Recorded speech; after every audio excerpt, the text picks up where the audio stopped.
What's a piece of information you learned that now feels almost illegal to know? You can ask the FBI if they have a file on you. When I was a kid, my dad taught me how to pick a lock. I became very interested in different kinds of locks and purchased a lockpick set. I practiced for years and became pretty good at certain types of locks. So, over the years, every now and then, if a neighbor locks themselves out of the house, or a friend loses the key to a padlock or a lockbox, I've been able to help. But the reactions I tend to get from people, even when I'm helping them with their lock, is mainly one of mistrust. I'm not a cat burglar, I just like locks. In Canada, you can record any conversation with someone without their knowledge, unless it's in furtherance of an offense. I had to do this with an auto restoration shop in order to do a Visa chargeback when they did nothing to my car but steal parts for almost a year. Curtis Customs in Nova Scotia. I don't mind mentioning them because there are already news stories about their scams. 51 is divisible by 17. Fun fact, it takes 3 full rotations to remove a human head due to the skin's elasticity. This is England knowledge. Other countries may vary. If you are struggling to pay bills, make water the first one you skip. Access to water is protected by law, so the utility supplier cannot cut you off. So, I work for a giant tech company, and apparently I share the same name as a very high-up hardware engineer, and I got put on email threads I definitely didn't belong on. I don't know if it's still a thing, but if you listen to Pandora Radio, the songs download into your temp folder under your browser. Just add the .mp4 after it, and you can play it. I spent lots of college listening to Pandora, and if I liked a song, I'd save it. If you pause the song in time, then the most recent song was the top one in the temp folder. How to make explosives with everyday home products. I learned this info back in college in the early 80s but never used it. The guy I got the information from did it, so I know it worked. And no, I will not be sharing it. It's all over the internet anyway, so a quick search can find a lot of ways. Well, I gave my 9th grade chemistry class a detailed report on diacetylmorphine, otherwise known as heroin, for a project about organic molecules, including how to make it. It was pretty interesting to do and really fun to present, but I feel like I broke the law somehow. 1284X is a Ford fleet key. It's not chipped and can be found on Amazon for $7 and perfectly legal to replicate. Searching the following will pull government bids that involve that key and also show you what agencies you could open up or drive away a police car. When you have a debt with a collection agency, you can pay the debt, then call back a few weeks later and say, I was told when I called and paid that you'd remove this from my credit score, and then you ask for documentation saying they're going to do it.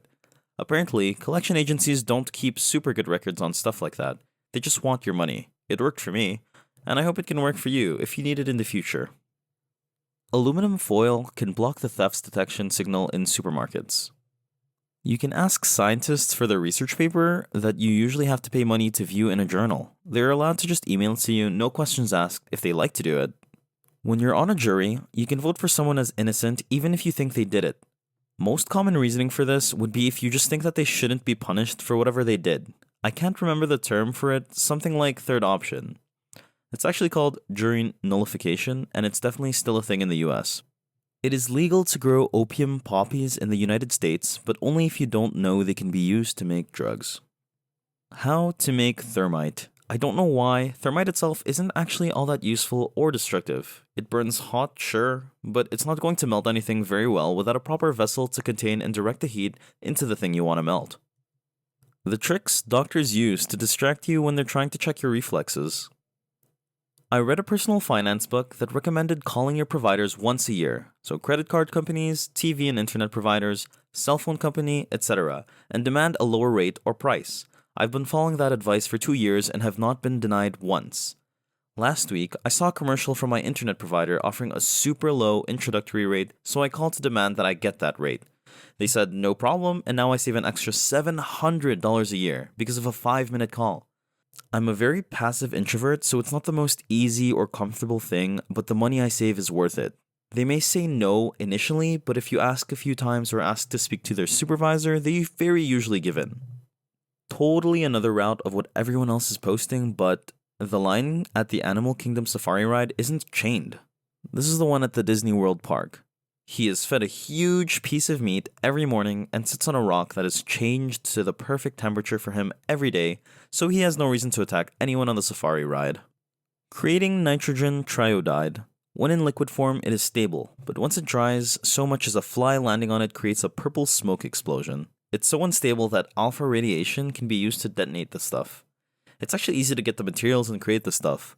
Filled my high school hallway stairs with purple smoke on the last day of school. I had a statistics professor who used to work for the US government. I'm not sure exactly what his job was, but it definitely involved evaluating the status and readiness of nukes, both ours and the USSR's.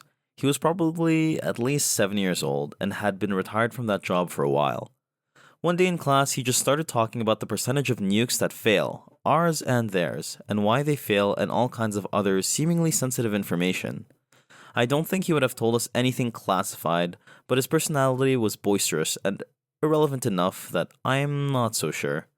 I literally expected a team of spooks to bust down the door at any minute and drag us all off for interviews in windowless rooms. Hospitals have, but don't tell you about a program to reduce your bills depending on how much you make.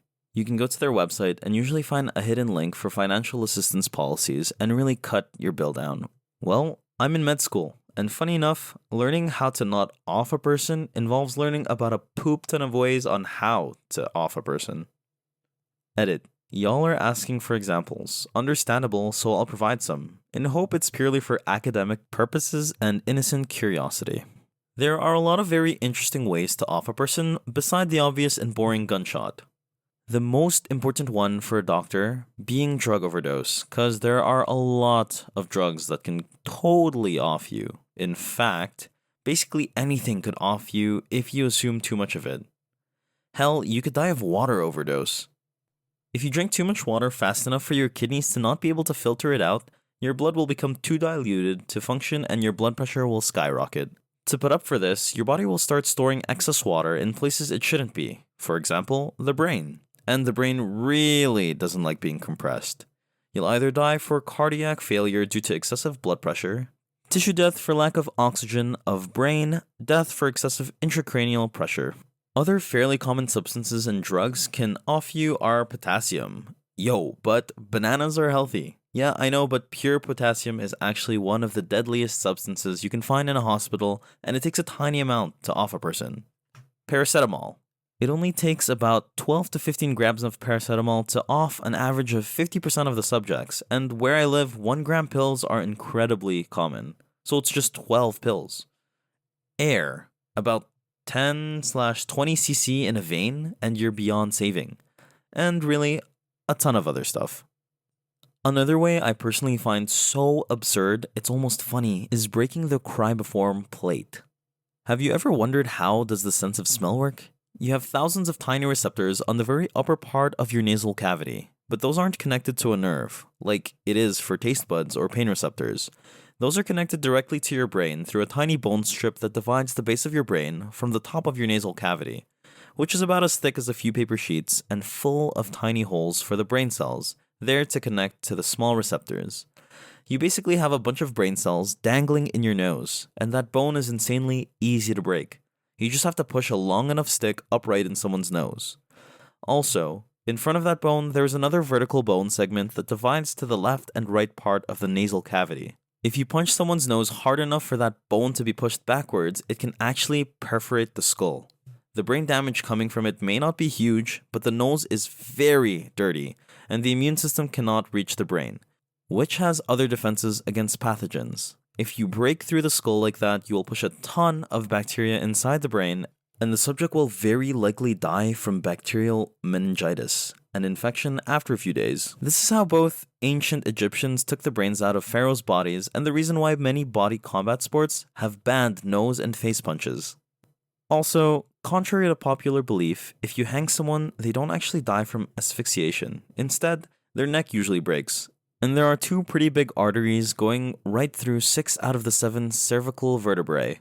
Those arteries are usually snapped along with the bone structure, and the person dies because their brain doesn't get enough blood anymore, which usually happens before the subject can bleed out internally. I hope I satisfied a bit of your curiosity. Please do not off anyone.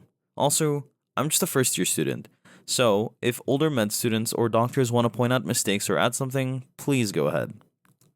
It is illegal for a company to forbid you from discussing your wages with your coworkers.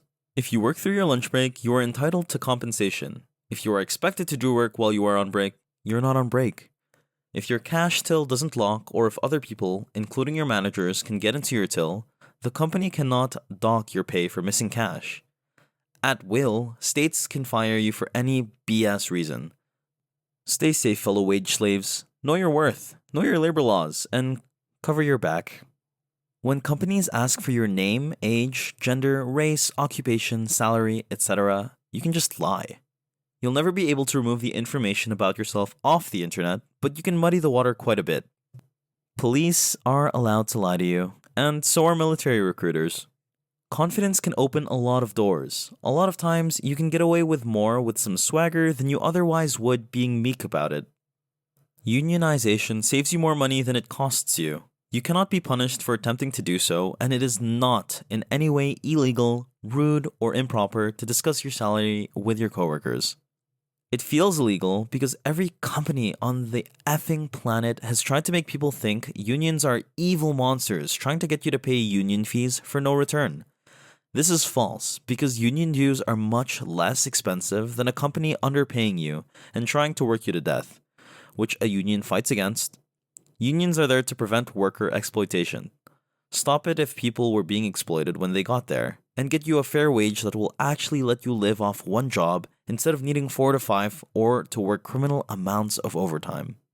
Yes, I know this is mostly a US problem. I come from the US and it just feels frustrating that the word union is treated worse than any number of curse words in 99% of workplaces here.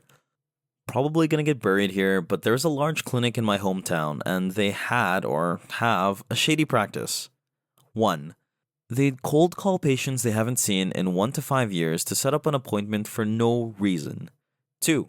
If the patient doesn't reply, because why would they, the clinic would proceed to schedule an appointment without patient consent and send a letter out. 3. The clinic would then prep a room with supplies they couldn't just put back. The patients would usually no-show because they didn't open the letter. 4. They would strip the room and chuck the supplies and bill the patient as if they had the appointment because the clinic had a patient no-show policy, they'd still be billed for the appointment. 5. If the patient paid the bill, they win. But if patients contested the bill, and they'd dismiss the charges only to use it as a write-off at the end of the year because it was a loss. This boggles my mind. We can't see the fourth dimension, but the fourth dimension can see us.